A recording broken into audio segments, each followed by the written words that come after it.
it is confirmed. We will get elite specs. But today we don't get a new icon. However, we get a full new blog post. And this is what we're gonna analyze today. So grab a cup of tea and enjoy the ride.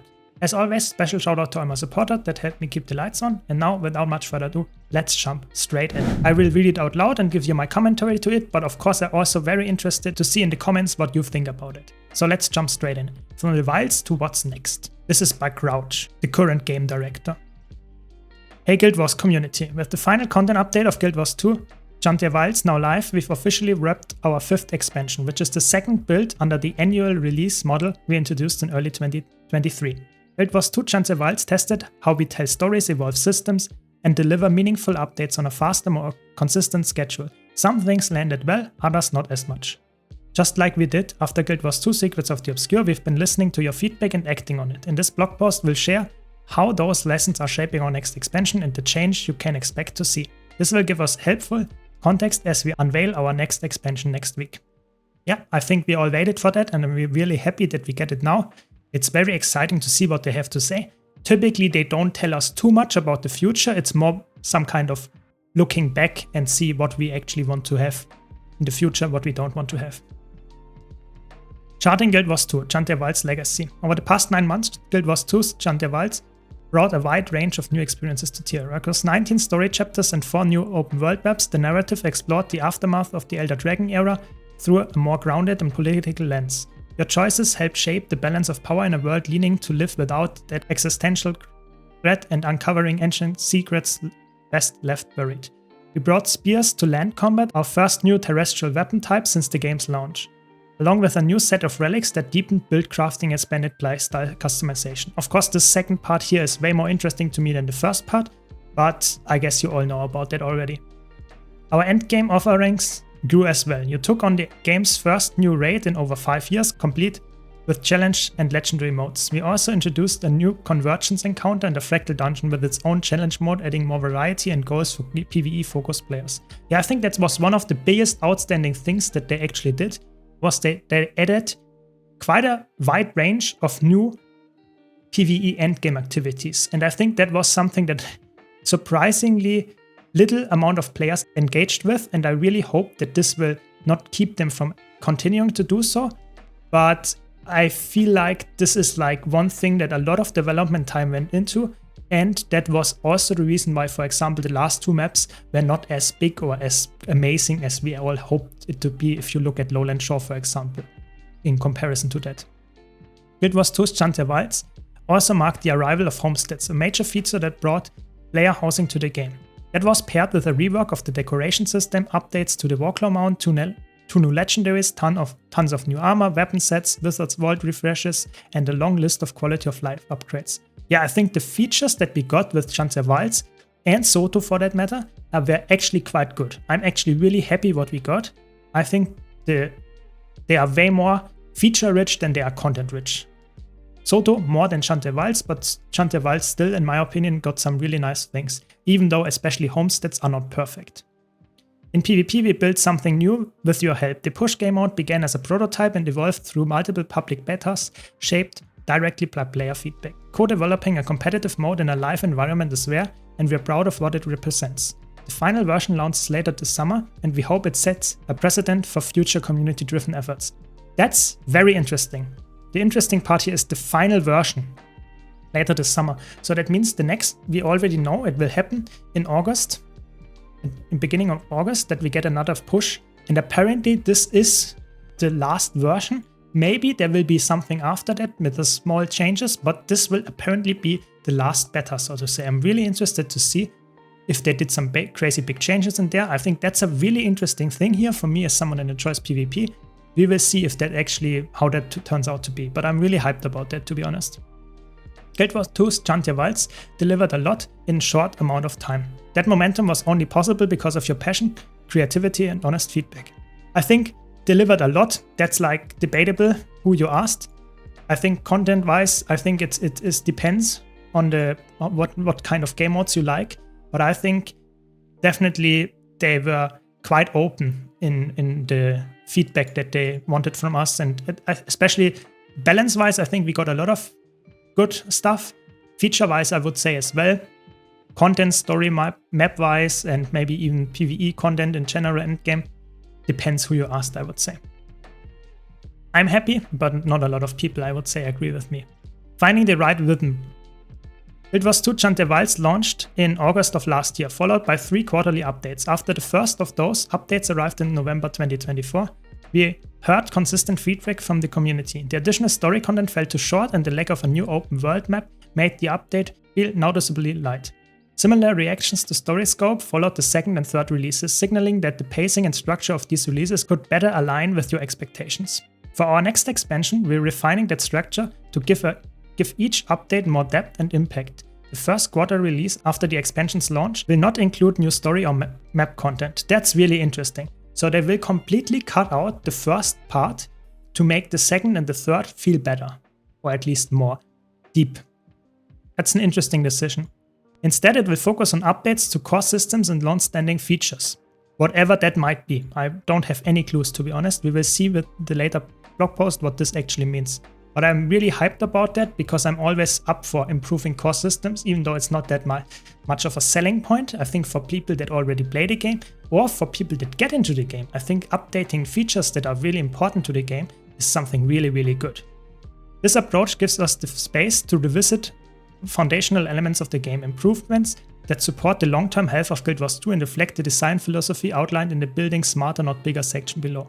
Yeah, I think that's really cool. I think if they can pull that off, that Guild Wars 2 gets to be a better game, not necessarily a bigger game, I think that helps a lot to actually get the game in a more healthy way, that there are more new people joining than just old people playing, because if it's too big and you can't get into it because the features are just too convoluted, that's not good.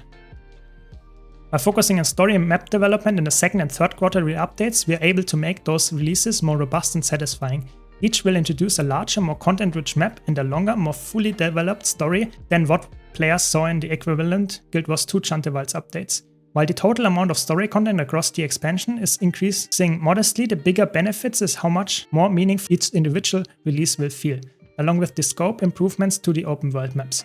I think that's like the biggest thing, that the open world maps felt a little bit like they were just there, that we got a map, even though they were not that big. I think it's way cooler if we get a new map and a new story that is actually feeling great, like good, crazy map that we want to come back, that it's really rich in exploration and stuff, not something that you get done in 15 minutes. So I'm really happy about that, and I think that's really good in general, and I think I can just follow up with that, even though I'm not a big story fan. But like I said, let me know your takes in the comments down below. This approach allows for more complete and satisfying story arcs, and it results in a net increase in total content delivered over the course of the expansion. So we will have to see. I will only say that is good or bad if I have the full next expansion and can compare it. Before then, I will not say anything about it. Building smarter, not bigger. One of our biggest priorities right now, and likely for years to come, this is interesting, this statement by the way, is untangling years of accumulated system complexity. That means streamlining overlapping features, reducing technical depth, and reinforcing what makes Guild Wars 2 shine. This complexity doesn't just slow us down behind the scenes, it also makes onboarding harder for new and returning players, even in areas designed for seasoned adventurers like Endgame PvE. Over the past 2 expansions, we shifted away from stacking new systems on top of old ones. Instead, we are focusing on sustainable upgrades to the game's foundation. I really liked it. I think that's amazing. We will see how that turns out, but I think this statement is really good. I liked it. Features like the Wizard's Vault didn't just offer something new, they replaced daily achievements and login rewards with a streamlined, modern alternative. Weapon Master Training and Relics were built to expand existing build systems. Homesteads and the decoration system overhaul also improved guild halls. We also updated core mount systems during both expansions with refinements to the Sky Scale in Guild Wars 2 Secrets of the Obscure and improvements to the Warclaw in Guild Wars 2 Chant der Wilds. Each change was designed to strengthen features you already use and love. I think that is a fair point. I think the biggest one here for me was obviously Wizard's Vault, but also the Relics and the Weapon Master obviously have a big impact. And I think it makes sense to streamline it. I think it depends what kind of features they think is streamlining in the future, because those are like good, but I think they will get to it. And I think they have bigger plans even. That will be interesting. Support for newly introduced features doesn't end at launch. Since the Homestead feature debuted, we've continued to expand and refine the system with new decorations and quality of life improvements, including an increase to the overall decorations cap in the final Guild Wars 2 John der Wald's release Absolution. In our upcoming July 15th release, we are doubling the decoration area limit from 200 to 400. This directly addresses one of the most common requests we've heard from you. You can also expect to see continued support for the homestead feature in our next expansion as we build on the foundation. This is really good. I think that we get more homestead features coming with the next expansion is really nice, so that you actually can get even more stuff and make it more worthwhile, and it's just not one thing that will never be updated again. So I'm really happy about that. Even though I'm not engaging with it at all, I think for people that are, that's amazing. These kind of changes may not always grab headlines, but they make the game easier to understand, easier to maintain, more enjoyable to play. Just as importantly, they reflect what many of you have asked us to do, focus less on introducing an entirely new system and more on refining and modernizing what we already have. That's a direction we believe in, and one we are proud to continue as we build the next chapter of Guild Wars 2. This is amazing, that's what I said earlier. Having already good systems, making them better is way smarter than always bringing out new features without iterating on them. So that's really good. I'm happy that they acknowledge this now, and really hopefully they will actually stick to that. New tricks for every trade. Over the past 2 expansions, we've expanded options for combat by giving you more tools to customize your builds and play your way. That much is for sure. Guild Wars 2 Secrets of the Obscure introduced new weapon proficiencies for every profession and separated relics from runes to deepen build crafting. The addition of weapon mastery training was also a major step forward in allowing players to freely mix and match elite specializations, weapons across builds, and the addition of land spears offered a new weapon for every profession to use. Yes, I think the last 2 expansions were actually crazy in terms of build crafting and stuff, so I'm happy as a build crafting enthusiast. I think that was a good thing, even though I'm not the biggest fan of weapon mastery training, but that's a topic for another video. So if you want to see that in the future, let me know in the comments below and subscribe for that, of course. With our next expansion, we are taking the next step. Elite specializations are making a return. There's the confirmation. There we go. It is confirmed. You had to wait 10 minutes in this video to actually get to this point, but yes, it is confirmed now. This time designed to work together with the flexible build crafting system we've been refining over the past few years. However, these new specializations won't come with dedicated weapons, just as we predicted. Instead, each one introduces unique profession mechanics and new trade line utility skills and elite, a healing skill, and distinct playstyles without locking you into a specific weapon or equipment loadout. I think that makes sense. We will see how exactly they mean that without locking you into equipment loadout. Does it mean it has power, condi, and support ways in every single spec? Sounds a bit like it, but we will see. I mean, I will not interpret anything in there without any real confirmation. These new specializations are designed to feel fresh, fun, and unique to Guild Wars 2, while building on the system you already know and love. We'll have much more to share soon. Yeah, I will be really happy to see that. I'm really excited to see more about the specializations. Challenging the challenges. The launch of Mount Bailey Raid wasn't just a development milestone for us. With both Legendary and Challenge modes, it was a long-awaited return for players eager to take on high-end group content. It marked a turning point in our ongoing effort to revitalize Endgame PvE. Over the past few years, we've focused on delivering meaningful, replayable encounters across both raids and strike missions. Most recently, we returned to our encounter design roots with Kinfall, a new fractal design in direct response to player feedback. With Kinfall, we stepped back from the raid-like complexity of recent fractals and focused instead on creating a streamlined, repeatable experience that captures the feel of early favorites. The challenge mode arrived a few weeks later, offering both accessibility and satisfying difficulty. Yeah, I think they definitely nailed it with this statement here. You can take what you want from it. I think they nailed it, definitely how Kinfall feels. Looking ahead, we'll continue to expand endgame content, including new encounters complete with challenge and legendary modes. But just as important as adding more is making that content better, more approachable, and more rewarding to return to. So that's an interesting statement. So they will continue with new legendary and challenge mode. That's good for people that are actually into that. So it is actually really nice for those. But they will also want to make it more approachable and more rewarding. So I will wait until I judge what they have to say about that when they really implement it, but that's in general sounding great.